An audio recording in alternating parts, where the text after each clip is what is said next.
طيب كل دي منتجات مصريه 100%، واللي يقول لك ان مصر ما بتعملش منتجات طعمها حلو بعت له الفيديو ده حطه في عينيه. وفي الفيديو ده احنا هنجرب بدائل للشيبسي وللمشروبات الغازيه مع بدائل النسكافيه والشاي مع طبعا العصائر عشان الاطفال الصغيره مع شويه منتجات طعمها احلى من المستورد تقريبا. نبدا اول حاجه بقى مع بدائل المشروبات الغازيه، ودي فيها ماركه اسمها اوازيس بحجمين، واحد كبير وواحد صغير، مع ماركه اسمها بيج ودي مش اسم على مسمى نهائي، مع كنز كده تحسها مستورده مع ان سعرها رخيص جدا، وبعدين عليها كفر عشان تبقى نظيفه من فوق، فشغل فاخر من الاخر الصراحه. ولو هتسالوني على سباتس فدي هعمل لها فيديو مخصوص هجرب فيه كل المنتجات. نبدا اول حاجه بقى بدائل الكولا، نجرب كده بيج الاول. بسم الله. لا فرقعه حلوه، طعمها حلو، الستيم بتاعها مظبوط جدا، لكن حاسس ان طعم الكولا فيها يعتبر ضعيف شويه، فانت تحسها كده مكرفه على الكوكاكولا اكتر من بيبسي. نجرب كده بقى اواسيس. اوه ريحتها مختلفه تماما بس غير مبشره برده تماما. دوقها طيب. بسم الله. ايه ده؟ بصوا هي دي لا شبه البيبسي ولا شبه الكولا، تحس كده ان هي بتلعب في حته ثانيه لوحدها، فدي بالنسبه لي تعتبر افضل بديل. نخش بقى على بديل الاسبرايت والسيفن، بس للاسف انا ما لقيتش حاجه تكون ليمون بس، كلهم ليمون بالنعناع، فنجربها بقى. بسم الله. نبدا اول حاجه بقى بواسس دي. تصدقوا طعمها حلو جدا، يعني هو هنا طعم الليمون حاسه ضعيف شويه عن شويبس، بس طعمه مظبوط قوي مع طعم النعناع هنا، فقشطه والله تعدي. نجرب بقى الماركه الغريبه كده اللي اسمها في جي، لو كاتبين لك عليها ان هي فيها فيتامين بي 1 وبي 12 وفيها عسل نحله، مش فاهم ازاي، بس انا اكتر حاجه مكيفاني موضوع الكفر اللي عليها ده.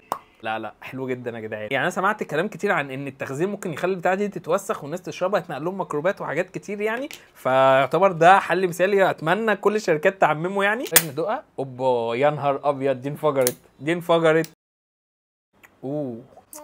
بصوا هي مش ليمون بالنعناع قوي، يعني تحس كده ان هي طعمها هيلسي او طعمها فيها دواء سيكا، فقشطه بالنسبه لحاجه فيها فيتامينات تعدي. بس احلى حاجه بقى اللي احنا نغطيها كده بس، وحافظنا بقى على الصودا اللي جوه. نجرب بقى بديل الميريندا والفاندا اللي هي بيج.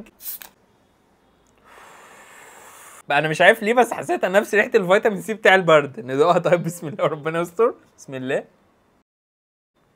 ايه ده؟ انا هعتبرها من المقاطعه البتاعه دي. نخش بقى على بديل الفيروز وشويبس اللي هي بالاناناس من شركه في، ودي بقى مكتوب عليها ان هي فيها فيتامين دي، يعني اللي هو بينوع لك في الفيتامينات عشان ما تزهقش. لو عايزين ممكن نجرب كل الانواع بتاعت في دي برده، نفس موضوع الغطا اللي على الوش ده. ايوه نفتحها كده، بص اسمعوا الصوت. يا نهار ابيض انفجار، بس الريحه هنا بقى عظيمه عظيمه قوي الصراحه، يعني بصوا الصودا يعني انفجرت منها. يا نهار ابيض. ندوقها طيب. بسم الله. هنا بقى طعم الشعير قوي جدا، يعني اكتر من فيروز والشويبس، فالصراحه بالنسبه لمشروب شعير فهو عجبني جدا، وبعدين طعم الاناناس برده قوي، فبصوا يعني كيف من الاخر. فدي ودي اكتر اتنين عجبوني في المشروبات الغازيه. نركن دول بقى على جنب ونخش بقى على الشيبسيات، واحنا معانا بقى في الشيبسيات اللي بره المقاطعه بيج شيبس، ده نازل منه نوع ب 10 تحسوا ابن الناس شويتين ثلاثه، وطبعا حبيبي الملايين اللي احنا اتربينا عليه جوليو مع تايجر وتايجر اكسلنس، وعايز اقول لكم ان ده تقريبا احلى من المنتجات المستورده. ولو هنتكلم في الحاجات النضيفه جدا فطبعا سباتز لازم يبقى منهم، مع طبعا بديل الدوريتوس وهو الناتشو، واخيرا مع مدمن الكاراتيه، مع تقريبا اللي اتبقى لنا في الاخر هو جاكور بعد ما حتى ويندوز طلع تبع امريكانا. نبدا اول حاجه بقى بيج شيبس ده، وانا جايبه بطعم الليمون الحلو، وناس ياما قالوا لي ان ده طعمه جامد جدا، فتعالوا نجربه سوا.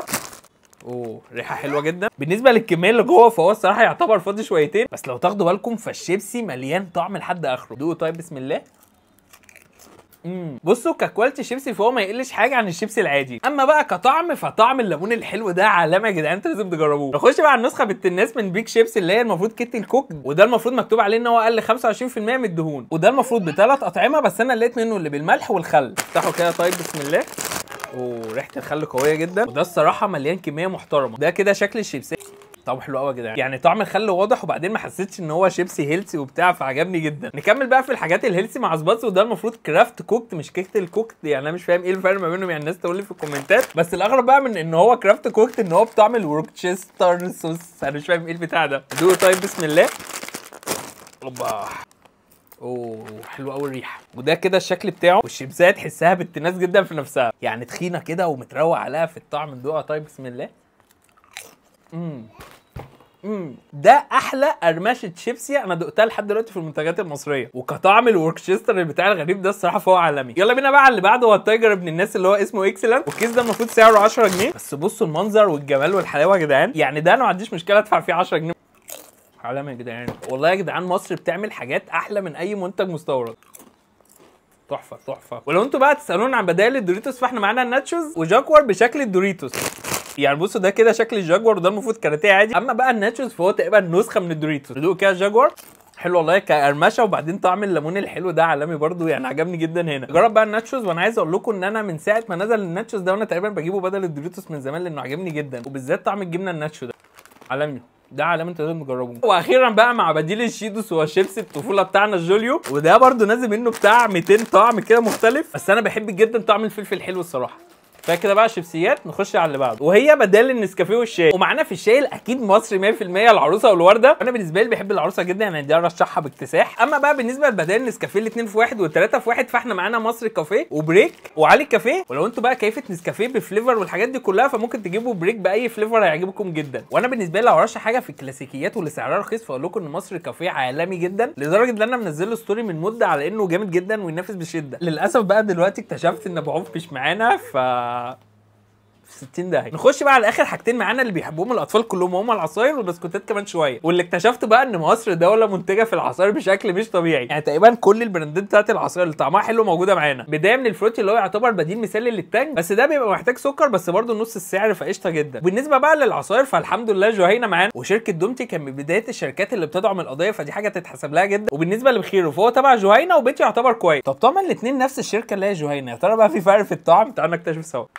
نبدا اول حاجه بقى بجهينه العادي، هو ده الستاندرد بتاع العصاير بالنسبه لي الصراحه. نجرب كده طيب بخيرو. ايه ده؟ تصدقوا في فرق كبير قوي ما بين الاثنين، يعني ده تقريبا ميه بسكر عليها طعم تفاح بسيط، اما ده بقى طعم التفاح عالمي وسكر مظبوط، الصراحه جامد جدا. مع طبعا صديق الطفوله بتاعنا وهو البيست. وبالنسبه لهواة اللبن بالشوكولاته والحاجات دي، فما زال عندنا كامله معانا، طعمها جامد قوي، بس المشكله انها غاليه قوي. ونخش بقى على اخر حاجه معانا، وده انا عامله مخصوص لان اكتشفت ان في بديل للاوريو طعمه جامد، وهو الغندور. وده كده شكل البسكوته، وهي الصراحه تعتبر صغيره شويتين ثلاثه، بس عايز اقول لكم ان الريحه بتاعته جامده جدا. وكده بسم الله. هو طعمه بعيد شويه عن الاوريو، بس احلى بكتير طبعا من البوريو والهيصه دي كلها، فده حل مثالي جدا للمقاطعه. مع طبعا فخر الصناعه المصريه وبديل الكيت كات في مصر وهو كتاكيتو، وعموما اي حاجه من شركه شمعدان معانا، سواء بقى كتاكيتو او البسكوت الجامد قوي ده اللي اسمه ريف. اللي ما جربش ريف ده فايته نص عمره. والاندومي الحمد لله برده معانا. وبس بقى، انا عايز الفيديو ده ينتشر في مصر كلها عشان نعرف العالم كله اللي احنا عندنا منتجات تكفينا وزياده، وان احنا بنعمل منتجات حلوه، وحسبي الله ونعم الوكيل في كل معتدي، وان شاء الله نصر الله قريب.